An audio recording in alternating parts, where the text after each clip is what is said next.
Fala galera que já é inscrita no Pautas e Táticas ou que vai se inscrever assim que o vídeo acabar. Tivemos grandes jogos de oitavas de final da Copa do Mundo Feminina 2023 e agora eu e a nossa amiga Carla Diniz, né, do Bendito Seja o Futebol, voltamos para projetar as quartas e contar nossas impressões do que vimos, né, no primeiro mata-mata dessa Copa do Mundo. A gente acertou quase todos os palpites, né, Carla, de quem passava, mas até nos que a gente errou, que foi ali a classificação da Espanha, a gente ficou meio assim também de apostar contra os Estados Unidos, mas dá para dizer que tivemos um domínio dos favoritos, né? Seja bem-vinda mais uma vez. Sim, sim, e boa noite, muito obrigada pelo convite novamente. Eu acho que agora vai acontecer isso, estão ficando as melhores seleções. É claro que agora no confronto que a gente vai falar sobre as quartas de finais, tem confrontos ali que a gente também não vai conseguir palpitar, mas são grandes confrontos e, assim, passou realmente quem jogou ali futebol. Na verdade, todos que estão já aqui jogaram um bom futebol e vem crescendo na competição. E agora a gente vai falar, né, sobre as quartas de finais, que também tem só jogão. E tô super ansiosa. Pois é, já foram muito boas as oitavas e as quartas prometem ser melhores ainda, né? Porque as seleções fortes, favoritas, a maioria delas pelo menos, foram quem passaram de fase. Então vamos lá, primeiro confronto, né, vai ser na próxima quinta-feira, às 10 da noite, Espanha e Holanda. Seleção espanhola que passou com muita facilidade pela Suíça, né? Eu fiquei até decepcionado com a Suíça, Carla, porque além dos 5-1, foram 26 finalizações contra duas da Suíça. E quando o placar já estava construído, a Suíça ainda não tinha finalizado, não tinha chutado no gol. Isso porque o gol da Suíça foi contra ainda, né? Da Codina, gol de empate, inclusive. A própria Codina se redimiu, marcou o quarto gol da Espanha no jogo. E já a Holanda fez um jogo ali equilibrado com a África do Sul, não teve um domínio das ações, né, de nenhuma das equipes, mas a Holanda abriu o placar cedo, né, venceu por 2-0, fez valer sua superioridade. E agora teremos um confronto europeu aí pela frente. Nesse duelo você vê um favoritismo, cara? Vai ser um confronto muito interessante, Holanda e Espanha.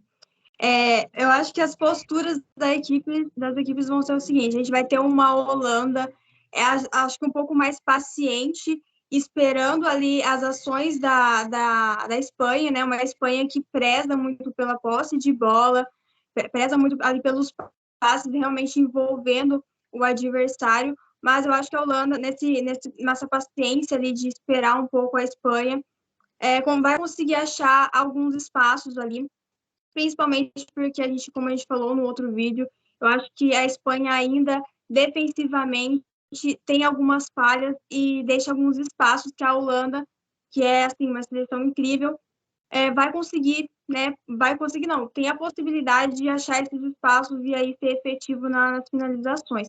Então assim, é um grande confronto, é um jogo bem interessante. É, Em relação à escalação, eu acho que a gente fica meio assim, porque a Holanda provavelmente vai ter um desfalque ali, mas a Espanha vem mudando, né? Nas oitavas mudou a goleira, enfim, mudou algumas peças ali. Então, a gente não sabe muito o que esperar da Espanha, né?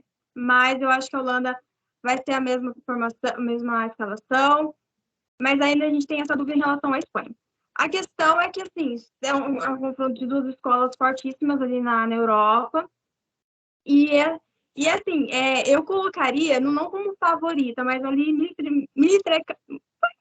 pequenininho, pouquinho ali, a Holanda, pela consistência que vem demonstrando. Eu acho que ela, como eu falei para você, eu acho que a Holanda vai conseguir achar espaços naquela defesa da Espanha. Então, pode ser que seja alguma coisa ali para ganhar jogo. Mas vai ser um confronto muito interessante. Duas equipes gigantes, né? A Holanda que não era colocada como favorita ali naquele bolo ali das favoritas, mas que cresceu, né? E mostrou que não é atual vice-campeã à toa, né? Pois é, eu lembro até que no vídeo que a gente começou a listar as favoritas, você lembrou da Espanha e eu lembrei da Holanda, justamente pelas campanhas, né? As últimas campanhas que essas equipes fizeram, o ciclo que a Espanha fez, o fato até de ter a Alexia Putellas, que nem está sendo tão usada como titular assim, né? Entrou a 11 minutos do fim nesse último jogo, tamanha facilidade que estava a partida também, né?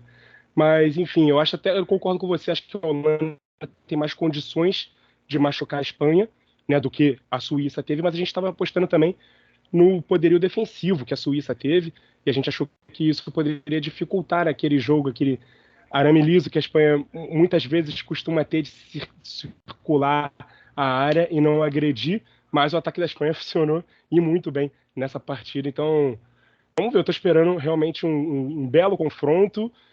Se tiver um favoritismo ali, é 1% para um em relação ao outro, e com certeza a gente vai ter um grande duelo. Assim como na sexta, às 4h30 da manhã, né? Sai o adversário de Espanha ou Holanda, porque teremos pela frente um duelo entre duas seleções que passaram por grandes provações nas oitavas de final.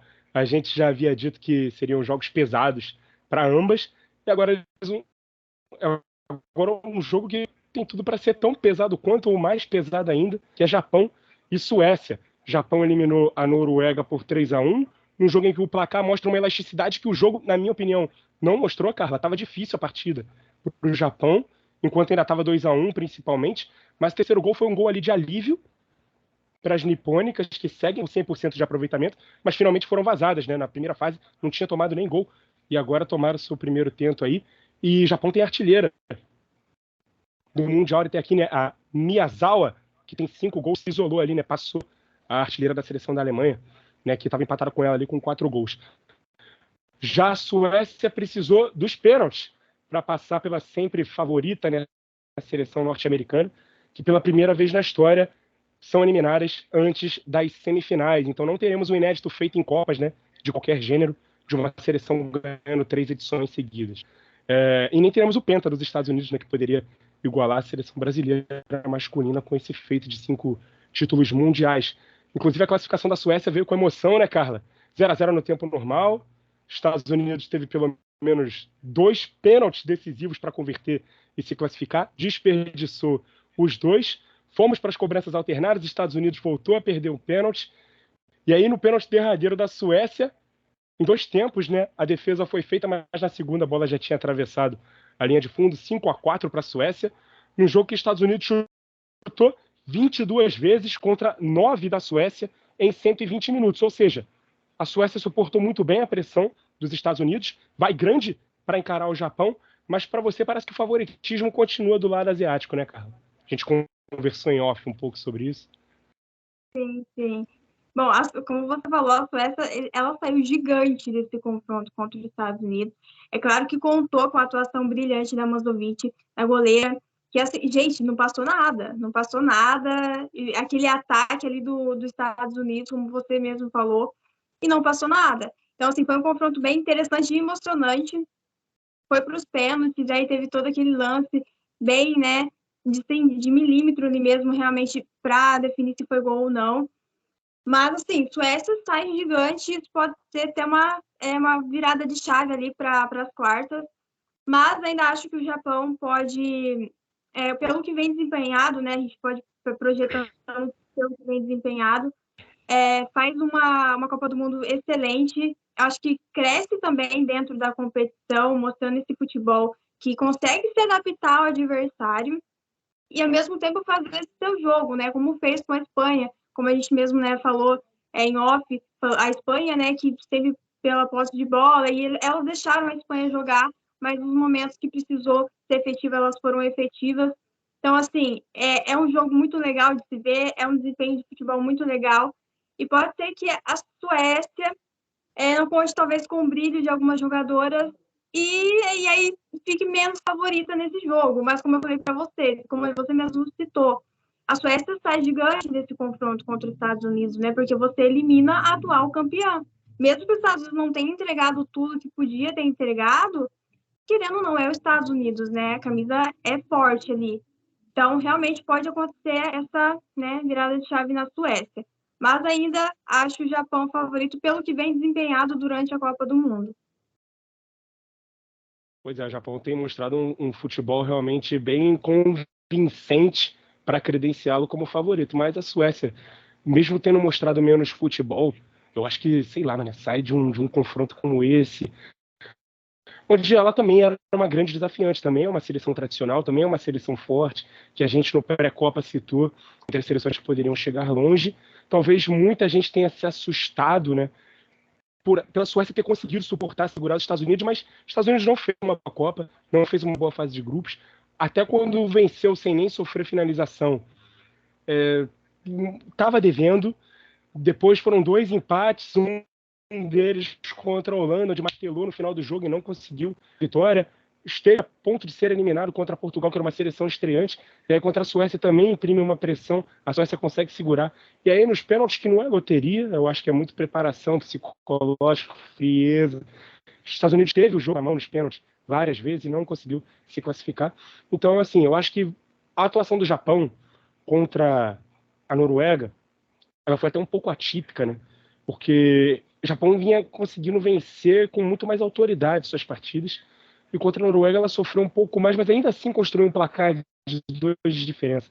Então eu concordo com você, o Japão vem um pouco mais favorito em relação à Suécia, mas se a Suécia conseguiu suportar uma seleção com os Estados Unidos, conseguiu, né, dessa forma, e conseguiu passar por 3 match points ainda nos pênaltis, não dá para duvidar de uma seleção como essa, né, que chega com essas credenciais numas quartas de final. E aí, no outro lado da chave, né, Carla? A gente vai ter no sábado. A Suécia pega um confronto com mais uma campeã mundial, né? Que é a única dessa Copa do Mundo que sobrou o Japão, que foi campeão em 2011. Então, a Suécia, ela vem de confrontos bem interessantes mesmo.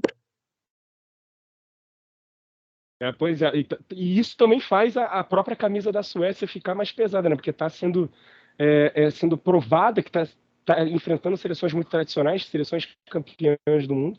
E aí, quem sabe não é a vez da Suécia agora, né? Também costurar uma estrela, né, no peito dela.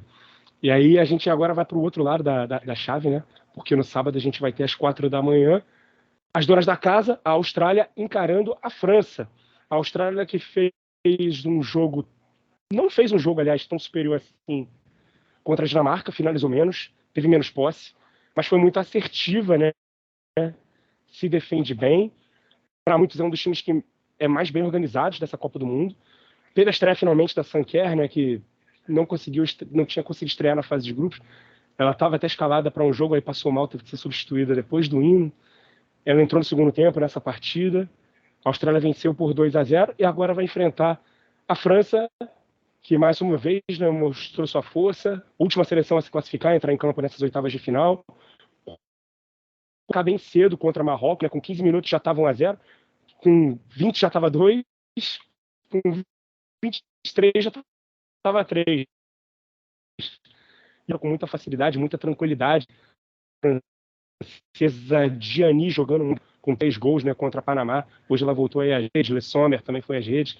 Vai ser um belíssimo jogo, né, entre as Matildas e as Azuis, hein, Carla? Você arrisca um palpite? Esse daqui eu não consigo apontar uma favorita, não. É impossível arriscar um palpite nesse jogo. É assim, para começar, esse é um confronto que os brasileiros não gostam, porque foram os nossos algozes de 2015 foi a Austrália, de 2019 foi a França, então o brasileiro não gosta desse confronto. Mas, assim, não tem como, eu acho que não tem como, porque são 2 maneiras intensas de jogar. Eu acho que tanto a Austrália quanto a França são maneiras intensas ali. É claro que, por exemplo, se você tem uma Sanquer, a gente não sabe também o estado se ela pode voltar para esse jogo da França, contra a França, mas pode mudar alguma coisa ali, pode aumentar essa intensidade, né? Mas, assim, a Austrália também é uma das seleções que, apesar de estar em casa, ela cresceu dentro dessa competição, e muito por conta disso. Eu acho que esse fator casa ajudou muito, né? Porque a gente teve aquele primeiro jogo bom, aí depois teve aquele segundo jogo que não foi interessante, né? Aí no terceiro jogo contra o Canadá, consegue fazer aquela goleada e muito bem. E a contra a Dinamarca também acho que foi um confronto muito legal, muito interessante das Matildas. Então, assim, é uma seleção que vem confiante, não só pelos jogos, mas também pelo fator casa. Eu acho que a torcida dá muito confiança para ela. Mas, do outro lado, você tem uma França que tem um poderio ofensivo, assim, de intensidade, de correria. Realmente, a gente viu isso contra o Brasil. Acho que a Jamaica foi a única que conseguiu realmente segurar essa França. E parabéns, Jamaica, porque, olha, realmente muito rápido ali, Muito difícil. muito difícil segurar. Então, assim, por isso que não dá para a gente definir um favorito nesse jogo. A proposta, eu acho que das duas vai ser assim, tentar fazer um gol ali logo de começo. Uma das duas tentar fazer gol para tentar condicionar ali a partida e para a gente ver como é que vai se desenrolando essa partida, porque é muito difícil você projetar, assim, no estilo que ela joga, projetar realmente uma vitória ali, né? Mas, assim, vamos ver. Também não vou arriscar palpite, porque é um confronto muito, muito, assim, improvável, talvez. A gente pode não palpitar com a razão, mas a gente pode com a emoção, né? A gente pode torcer para uma delas. Né? Eu vou torcer para a Austrália. Vou confessar para você. Eu tô com a França um pouco mais entalada, então vou torcer para a Austrália. Vai ser legal se a Austrália conseguir chegar até uma final, pelo menos assim, em casa. Então vou torcer para a Austrália. Então, eu não vou palpitar, não. Não tem francês no canal, não. Pode ficar tranquilo, cara. E para fechar, né, a gente vai ter aí um belíssimo duelo entre Inglaterra e Colômbia no sábado, às 7h30 da manhã. A Inglaterra que, embora carregue para nós, né, o favoritismo, a gente apontou o favoritismo da Inglaterra na nossa última análise, né, Carla? Pelo ciclo que fez, mas teve muitas dificuldades para eliminar a Nigéria. O jogo foi 0-0. A Inglaterra teve uma jogadora a menos desde o finzinho do segundo tempo, né, do tempo normal. Precisou dos pênaltis para garantir sua classificação, né, 4-2. E a adversária vai ser a boa seleção da Colômbia, que passou pela Jamaica, graças a Deus, em mais um jogo em que as jamaicas não deixaram a adversária ser amplamente superior, né, tecnicamente, né, impor essa qualidade, imprimir essa superioridade em números. Foi uma vitória por 1-0, só um golaço da Catalina Usmer, mas um jogo em que a Colômbia finalizou 11 vezes o jogo todo. Não foi aquele jogo que a Jamaica cedeu a posse, até dividiu, né, o tempo de bola nos pés, foi 51-49 para a Colômbia, mas ainda assim a Jamaica não foi páreo, né, para as cafeteiras. Para mim esse é um dos jogos mais legais dessa fase. Aliás, só tem jogão, né? Nessa fase são 4 confrontos realmente muito equilibrados, mas esse aqui, pela questão técnica realmente de que as duas equipes podem apresentar se jogarem ao máximo, eu acho que é um dos confrontos mais interessantes dessas quartas de final. As favoritas, né, que apesar de vencerem, não convencerem contra um time que joga um futebol mais divertido de ver, no caso, a Colômbia. Então, as campeãs europeias contra as vice-campeões da Copa América. A sua torcida eu sei que tem uma dona, mas e o favoritismo? Essa vaga vai ter também? Bom, Inglaterra, que como você falou, não entregou tudo que a gente esperava, pelo elenco que tem, até pela Sarina, né? A gente esperava muito da Sarina também em alguns momentos, fazer algumas mudanças, ou fazer, enfim. A gente esperava muito da Inglaterra e nos 2 primeiros jogos a gente não viu tudo isso, no terceiro a gente viu, né? Mas a China já também era um adversário um pouco mais frágil. E aí, contra a Nigéria, assim, sinceramente, não fiquei surpresa pelas oscilações que a Inglaterra teve e pela potência que a Nigéria se mostrou defensivamente. Então, assim, eu esperava realmente um jogo muito complicado, muito difícil, e foi, né? Nigéria A que chegou a Inglaterra vencer a Austrália, não foi isso, na fase de grupos? foi? A Nigéria chegou a vencer a Austrália na fase de grupos, não foi? A Nigéria empatou com o Canadá e venceu, isso. Aí, exatamente. Então, assim, a Nigéria ela fez uma ótima fase de grupos e veio com tudo. A Nigéria, gente, acho que a gente, só rapidamente falando da Nigéria, saiu gigante dessa Copa do Mundo. Ela já é uma seleção africana enorme, já é, assim, muito... Tem vários títulos ali na África, mas sai gigante pelo que fez, pelo que desempenhou ali. Não só a Nigéria, mas falando também do confronto Colômbia e Jamaica. Jamaica também sai gigante. Eu acho que nesse jogo da Colômbia aconteceu uma coisa que talvez a gente não viu no jogo, principalmente no jogo do Brasil contra a França, que foi, às vezes, elas terem mais, saírem um pouco da parte defensiva, irem atacar mais. Eu acho que foi um jogo até mais interessante no segundo tempo, talvez, quando sai o gol da Colômbia, elas precisam realmente ir atrás do resultado. Mas, assim, são 2 seleções que saem gigantes, né? Tanto Jamaica quanto Nigéria. E, assim, falando do confronto Inglaterra e Colômbia, Inglaterra, como a gente falou, vem oscilando. Colômbia, eu acho que se joga 100%, porque a gente vê uma Colômbia que talvez uma Inglaterra que tem um domínio e tem um certo favoritismo por tudo que foi pela organização tática, essas questões, mas você tem uma Colômbia ali com muita gana, com muita vontade, e também que pode ali estar explorando a velocidade ali do ataque. A gente sabe que a gente tem Linda Caicedo, a gente tem Ramires, a gente tem Catalina Usme, então realmente são peças ali que podem estar ajudando essa Colômbia. É claro que o favoritismo eu acho que vai para a Inglaterra, como eu já falei, mas se a Colômbia passar, além de sair gigante e fazer muita história, eu sinceramente não me surpreenderia se a Colômbia passasse. Eu também não me surpreenderia, não. Eu acho que a Inglaterra ela é favorita pelo potencial que ainda pode atingir, embora ainda não tenha mostrado na Copa. E a Colômbia, se alguém quiser apontar a Colômbia como favorito, é pelo que ela já mostrou na Copa, que é uma das melhores seleções da Copa. A gente chegou a falar aqui que a Linda Caicedo é a principal jogadora, né, da Copa do Mundo até aqui. Não sei se sua opinião mudou depois dessas oitavas de final. A gente tem, claro, a japonesa lá, que é a artilheira da competição, mas acho que pelo encantamento, pelo futebol mostrado, pelos lances mais plásticos, o futebol que encanta muito mais, não é só aquela coisa eficiente e resultadista, mas aquele que te enche os olhos e te prende a ver jogar, é a seleção da Colômbia. Agrada até mais a nós brasileiros, né, que gostamos de um futebol um pouco mais plástico, mais bonito, mais inventivo, mais intuitivo. Eu vou torcer para a Colômbia, mas a Inglaterra eu acho que tem um potencial de, sim, se jogar 100% do que pode, ela ainda vai seguir como favorita, não só para o confronto, mas para a Copa do Mundo como um todo, né?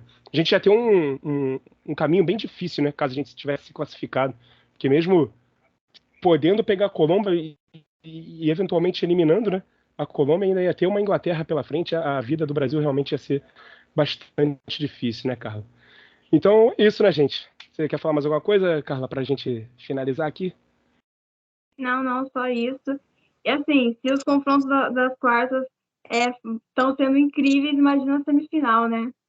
Porque aí a gente vai ter seleções chegando com um casca ali e vai ser incrível, só vai ter jogar.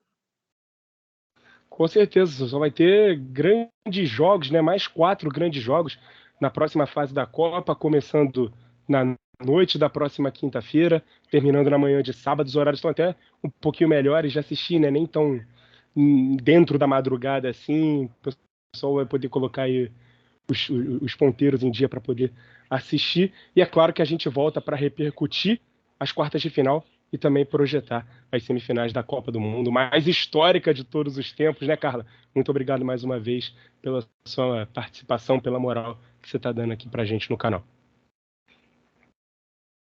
Eu que agradeço, viu? Muito obrigado pelo convite.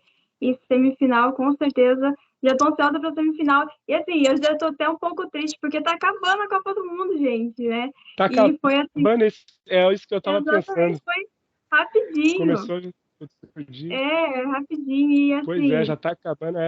Tinha que ter Copa do Mundo todo ano. Tinha que ter todo ano. verdade, porque assim, a Copa do Mundo é história, é assim, é realmente algo. E essa Copa do Mundo tem sido um espetáculo histórico, espetáculo de futebol. A gente vê uma Copa do Mundo muito equilibrada e com certeza vai ter bastante resquícios bons ali depois dessa Copa para a modalidade. Então, isso é o mais interessante, né? Mas é isso, ainda não acabou, né? A gente vai ter voltar com outros vídeos aqui de análise, semifinal, final, enfim. Vai ter bastante coisa ainda. E é isso, muito obrigada.